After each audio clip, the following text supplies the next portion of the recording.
Hey guys, and welcome back to the channel. Today we're going to be discussing some details that were showcased yesterday on the Xbox Games Showcase Extended on the Xbox YouTube channel, which gave us a little bit more detail around Battlefield 2042 and some of the games that were showcased there as well. And the developers within Battlefield were actually discussing some of the different types of level design and actual interactions during some of the maps and the levels that we're going to be playing within Battlefield 2042. And I thought I'd bring that to you guys as well because it sounded very, very interesting. Now, to start with, one of the main things that I picked up on with this was around the way that they've changed their philosophy with their level design going into Battlefield 2042. Because as they mentioned within this actual reveal, it's completely changed in the way they develop and create and the way they think when they're creating these maps for the game. And for me, it sounds great. It sounds so good in what they're doing. And some of the cheeky teasers they gave away in this briefing was something to get excited about. So DICE's new level design philosophy is called clustering, which essentially means that on each map there will be a cluster of objectives in a single area. So one of the really good examples that was used within this presentation was on the map called Hourglass, which is the guitar map that we've seen with the massive tornado and the sandstorm that you'll see in the background right now. On the north hand side of that map, there'll be a village which is completely and fully destructible, which means you can drive tanks through it, you can fire RPGs at the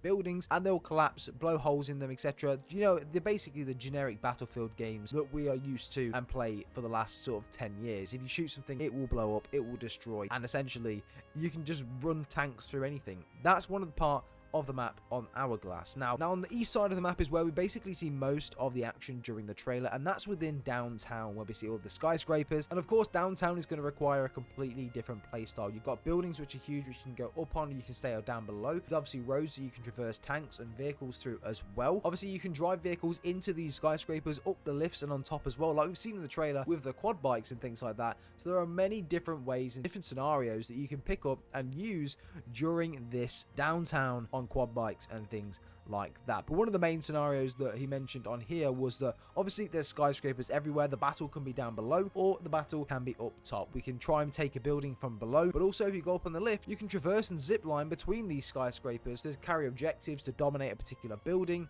and just things like that, where basically the combat is not just focused and surrounded on the ground like we're pretty much used to in most of the Battlefield games. I mean, most of the Battlefield maps that we can see, there are different levels to these maps, but they're not crazy different. Like the only map that I'm really aware of that we've had which is like this in the past is obviously the Siege of Shanghai within Battlefield 4. That's the only map that I'm really aware of that has those types of levels within a particular map. If I'm wrong, let me know in the comments down below. I could be wrong on that, but it's a good comparison to use. Another really cool part of the map was also mentioned within Hourglass was a little bit further on the other side of the map, which he mentions you can jump off the building, wingsuit, take the tornado if it's there, give you enough momentum to push you across to the map over to the stadium part, which again we've seen in the trailer where the sandstorm was going through it. And what was mentioned here was the stadium was designed to try and implement and promote close quarter combat. So if you're using things such as shotguns, SMGs and things like that, or even LMGs to hold down a particular part of the stadium, but it's not as easy as that. You can't just go into the stadium, completely take it down, or hold the objective and you're done. No, there's multiple parts of the stadium that have got to be captured or cleared out in order to be fully safe and for you to say that you have captured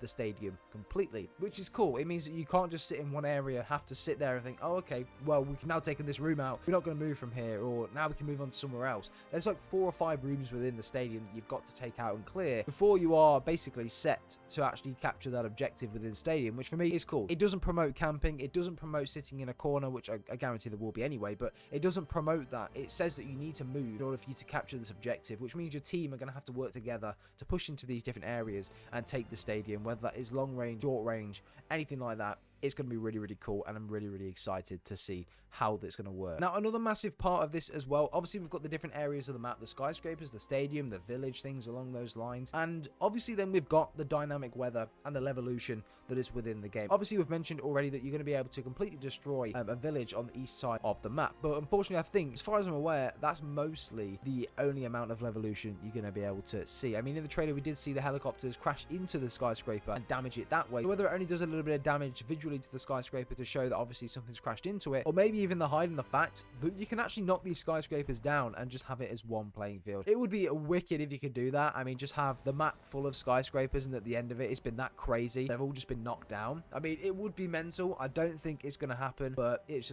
just a cool idea. Maybe it's just going to be visually when if a helicopter or a helicopter, a jet or something like that will crash into it or is shot down and it lands into the side of the skyscraper, then potentially we might see some form of visual destruction destruction on the side of it, but I don't know if it's going to fall down. That is yet to be confirmed. But maybe we are going to have to try it when the game does release. But again, going on to the storm, so the dynamic weather and things along those lines. Obviously, we've got a sandstorm, which is guaranteed to come into the game or go through the map every single game. So the sandstorm will come in at the start of the map. It will leave you with a normal looking map to start with, and I think a couple of minutes in, maybe 5-10 minutes into that game, the sandstorm will hit, and then the map will just completely change the feel. So it'll go like a red color. It'll be sort of like the end of the world theme. I think the vibe that it gets set is very cool, and obviously visually as well, it's going to impair vision really badly. So you're not going to be able to see from longer distances. You're going to have to rethink the way that you work and play the map as well. And the example given was also where the new plus weapon system comes into play. Obviously, if you're playing the map Hourglass and you're going for longer ranges, so you've got an ACOG scope on, you have a compensator, you have a grip, and then you also have an extended mag on, but then the storm hits and you can't see from long distances. So then you've got to use the plus system to change your weapon into something a little bit more close range. So what they did in the trailer, essentially put a red dot on, put a suppressor on, change the grip, change the extended mag, and then play a little bit more close quarters inside or on top of a building. Again, it will help a lot with changing the way that you play, and again, play styles and the actual plays that you can do with this is going to be absolutely sick, and I really cannot wait to give this a go myself. And of course, the thing that everyone wants to know about is the tornado. Unfortunately, the tornado is not something that is guaranteed every single map, which, to be honest, I really don't mind. I feel like that gives you a bit more anticipation as to think, you know, oh, maybe the storm is going to come. Maybe the storm will come when you're just about to capture an objective. It will then suck all of the different vehicles in around you. It will basically pull the players in as well, and you can wingsuit out if you've got that particular person. If not, you're going to have to use the parachute, get down somewhere, and then go back to the objective when it passes. I think it's going to be so cool, and I cannot wait to try this out. But in regards to actual destruction, apparently the tornado will destroy everything in its path. So if the storm goes over the village, and again, the path of the storm is completely random, if it starts and goes over the village, it's going to destroy everything in that village.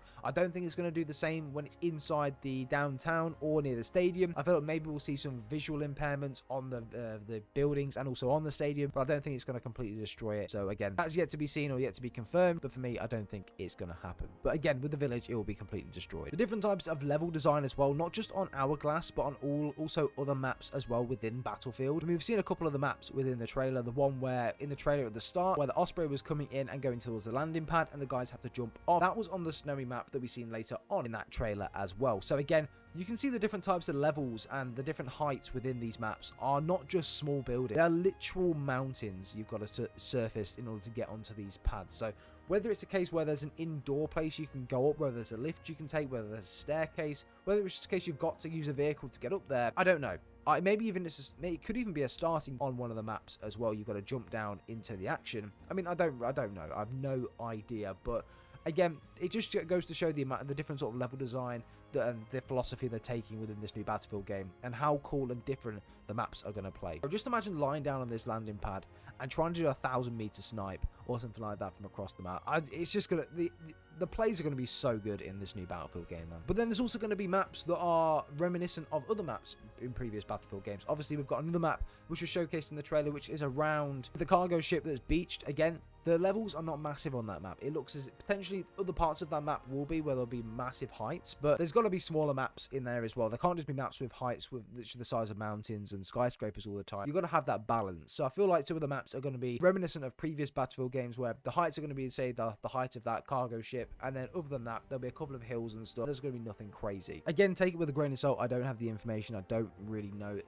but from the information that I've seen in the details in the trailer, some of the maps look amazing in regards to the heights, and others, obviously, it depends on other parts of the map that we've not seen. But from what we can see, it's sort of reminiscent for previous games where everything isn't necessarily level, but it's not going to be on the same extent of being on the ground looking up at a skyscraper every match. So it could be pretty cool. Obviously, some of the maps are going to be way bigger than others, but yeah, I'm glad they're going to have that balance there as well. I think it's going to make for a really good game. Guys, that was the information I wanted to bring to you today. I hope you have enjoyed today's video. If you have, just leave a like. That would be absolutely amazing. But let me know what you think about this information as well, around the new philosophy of map design and some of the details that was given to us in that briefing. It's yeah, quite interesting, and I'm really excited to play Battlefield. Even the beta, I'm very excited to play that as well. It's going to be so good. But guys, I really hope you enjoyed today's video. If you have, just drop a like on today's video and subscribe down below. I want to try and hit 5,000 subscribers before the Battlefield beta as well, so we're only like 100 off or something like that. So yeah, it's definitely doable. But guys, thanks for watching. See you in the next one.